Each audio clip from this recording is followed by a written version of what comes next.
actually know an awful lot about what causes pancreatic cancer, but what we do know, there are certain environmental risks that things that people can do to prevent getting pancreatic cancer. And one of those is smoking. We know up to a third of cases are caused by people smoking. The other one, which is a growing problem, is that of obesity. So people eating a healthier diet and not putting on too much weight will help prevent pancreatic cancer. Other risk factors include hereditary. So if you've had 2 or more first-line relatives, which is mother, father, brother or sister, who have had pancreatic cancer, your risk is doubled. So it's very important for those people to make sure that their doctors are aware of their family history. But in the main, a lot of cases of pancreatic cancer are still, we don't understand why they're occurring. So that's why symptom awareness and understanding the symptoms is very important. Well, there are lots of different clusters of symptoms with pancreatic cancer, and there isn't one red flag, but there are things that people can do themselves and to know their own bodies. So if they've got things like abdominal pain that won't go away, that may be getting worse, maybe they've got pain on eating, maybe they've got change in bowel habit that is persisting, and also that might be getting worse as well. We do know that some patients who are newly diagnosed with type 2 diabetes that's not associated with weight gain, i.e. in a thin patient, that can occur 1 to 2 years before diagnosis. So if that's happened to you, then you need to go to your doctor and get checked out. Other signs and symptoms include jaundice, and that must be checked out immediately.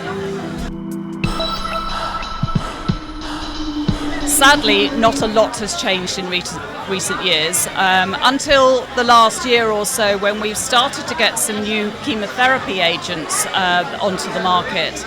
Now, these are not offering any form of a cure. The only curative potential is still surgical resection of the tumour.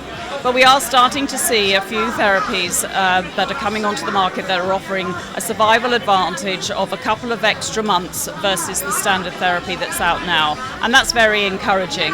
We're hoping that there might be something in the immunotherapy field which will also be very helpful in the future. But one of the problems is, aside from last year, we hadn't had a new chemotherapy drug for pancreatic cancer that showed a significant survival advantage in 17 years. So we really are not seeing the numbers of treatment options following through because we've got a lack of research funding into the disease.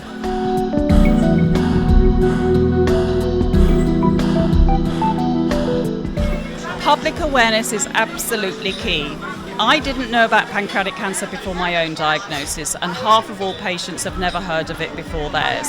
We need patients to be aware of not only of the disease, but also the signs and symptoms of the disease, the risk factors, and also maybe their own family histories that might play a part. It is crucial that patients are able to recognise the symptoms and to go to their doctors and say, "Doctor, do you think this is pancreatic cancer?" More people will be diagnosed sooner if we get more patients aware of this disease.